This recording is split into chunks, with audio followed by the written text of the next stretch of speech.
The real story of Annabelle, the doll that ruined lives. The scratching came first.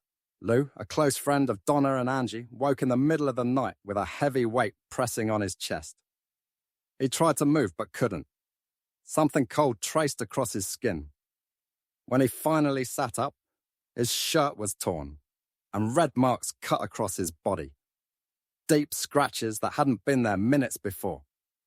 The girls ran into the room when they heard his cries.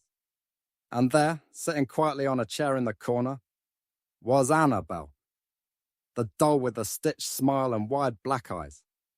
It hadn't moved, but everyone in that apartment knew it was responsible. That terrifying moment was the breaking point. For weeks before, Donna and Angie had noticed strange things. The doll shifted positions when no one touched it. Sometimes it appeared in the kitchen, other times in the bedroom, as if it had walked there on its own. Then the notes started. Small scraps of paper with jagged handwriting that read, "Help me," or "Help us." At first, they thought it was a cruel prank by someone breaking in, but no doors or windows had been forced. The doll itself seemed to follow them, always watching. Donna had received Annabelle as a simple gift from her mother, just a Raggedy Ann doll, soft and harmless. But very quickly, what started as little oddities turned into moments of pure fear. Angie recalled waking up one night to find the doll kneeling at the edge of her bed. Its head tilted as if staring at her, its red yarn hair hanging in shadows. When she blinked, it was gone.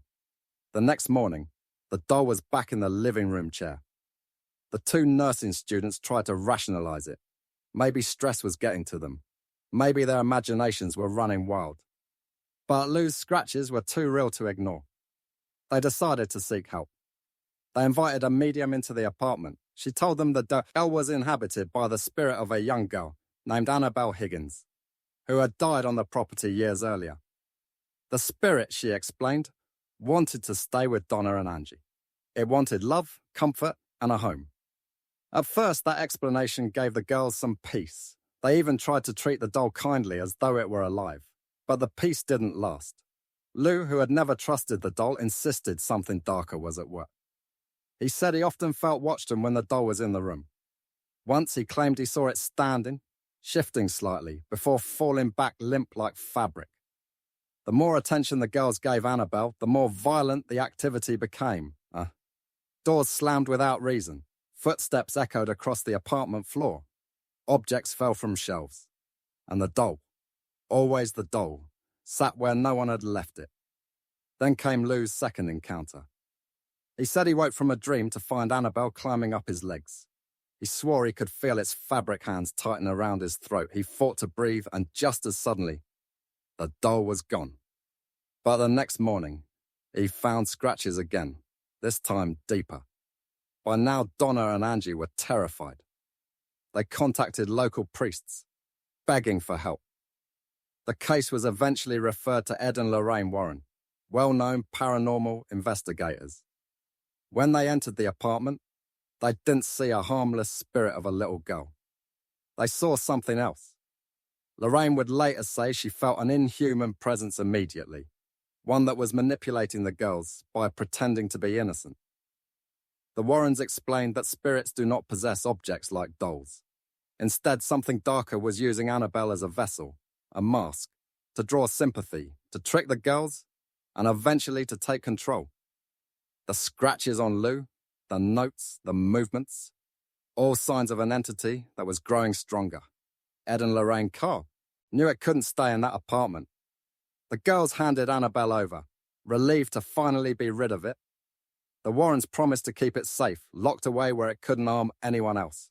But as they drove home with the doll in the back seat, Lorraine later said the car swerved violently again and again, as if unseen hands were pulling at the steering wheel.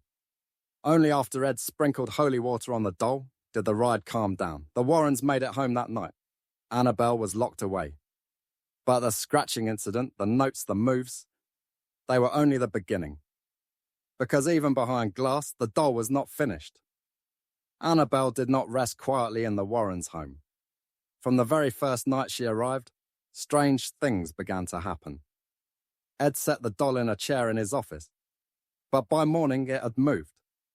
Lorraine described hearing soft knocks in the hallway, always 3 at a time, a sign she recognized as mocking the Trinity. Once, when she entered the room, she swore the doll's head turned slowly toward her. To the Warrens, this was proof they were not dealing with a child's spirit, but something far darker that only pretended to be one. The Warrens soon built a special wooden and glass case to contain Annabelle. A sign was placed on the front. Warning, positively do not open. Visitors were warned never to touch her, never to mock her, and never to underestimate her. But not everyone listened. One of the most chilling stories involved a young man who came to the Warrens Museum with his girlfriend. He laughed at the doll, tapped on the glass, and dared her to do something. Ed stepped in and told him to leave immediately.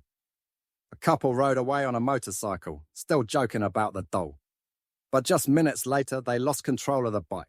The young man died instantly.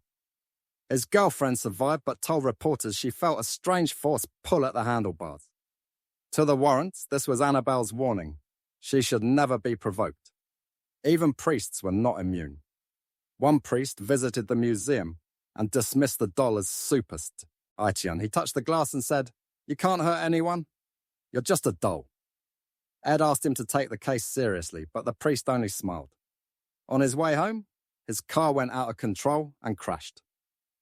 Though he survived, he later admitted to the Warrens that he felt something unnatural inside the car just before the accident. These events gave Annabelle her terrifying reputation. Over time, visitors claimed the air grew colder when they stood near her case. Some said they felt watched. Others swore they heard faint scratching sounds from inside the glass. Lorraine warned that Annabelle was not a haunted toy, but a conduit. A vessel for something that wanted to move beyond the doll. Annabelle became the centerpiece of the Warrens Occult Museum. Thousands came to see her, many leaving shaken, convinced that her stitched smile was more than fabric. The Warrens treated her with caution, blessing the case and warning the public again and again. Annabelle is not to be played with. Annabelle is not a joke. But the doll's story did not stay locked away. Books, television programs, and eventually Hollywood films spread her legend worldwide. Skeptics argued that fear and suggestion explained the events. Believers insisted the accidents, scratches, and warnings were too consistent to ignore. And through it all, Annabelle remained inside her case, silent but never forgotten. Today, the real Annabelle doll still sits in the Warrens collection. She has not moved for years, at least not in front of cameras. But those who have stood in that small museum say the feeling is unforgettable. The weight in the air, the chill on the skin, the quiet sense that the doll is watching. Some say Annabelle ruined lives because she carried something evil with her. Others believe the fear she inspired ruined lives on its own. But one truth remains clear. No other doll in history has caused so much terror, captured so many imaginations, or left behind such a trail of warnings. And every visitor who dares to look at her today must face the same question that Donna, Angie, and Lou once asked in that small apartment decades ago. Is Annabelle just a doll? Or is she waiting? After the Warrens secured Annabelle in her case, word of the doll spread quickly. Local reporters covered the story, fascinated by the idea of a toy holding such power.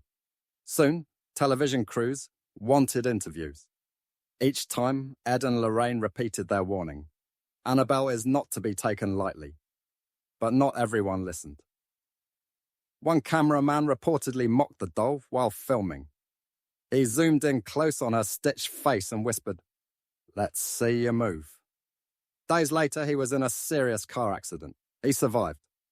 But when interviewed, he admitted the crash happened only an hour after leaving the museum. His story added to the growing legend. Annabelle punished those who disrespected her. Other visitors described strange experiences in the museum. Some claimed their cameras malfunctioned only when pointed at the case. Batteries drained instantly, flashes misfired, or footage corrupted. One group said they heard a faint child's laugh while standing in front of the glass. But when they played back the audio, the sound was darker, distorted, nothing like a child at all. As years passed, Annabelle's fame grew. She became the faces of the Warrens' museum, a silent figure sitting in her case, surrounded by prayers and protection. But she also became a warning in lectures and books, a reminder that objects can carry more than memories. Ed often told audiences, "It's not the doll itself, it's what moves through it." In later years, when Hollywood films turned Annabelle into a global horror icon, the Warrens made sure people remembered the difference between fiction and fact. The real doll was not porcelain, not theatrical. She was simple cloth and yarn. Yet perhaps that simplicity made her more unsettling. If something so ordinary could cause so much fear, then maybe the danger was closer than people wanted to believe. Even after Ed Warren's passing, Lorraine continued to warn people about Annabelle. She insisted the case was never to be opened, not even for cleaning. And those who worked at the museum claimed they sometimes found the case fogged up, as if something had been breathing inside. Today, Annabelle's story lives on, in whispers, in warnings, in the uneasy silence of those who stood before her glass case and felt their stomach twist with fear. Some call her the most haunted object in the world. Others dismiss her as myth. But whether you believe or not, the legend of Annabelle has ruined lives, and the doll's quiet stare still dares anyone who comes close to ask one dangerous question. Is she waiting for her next victim?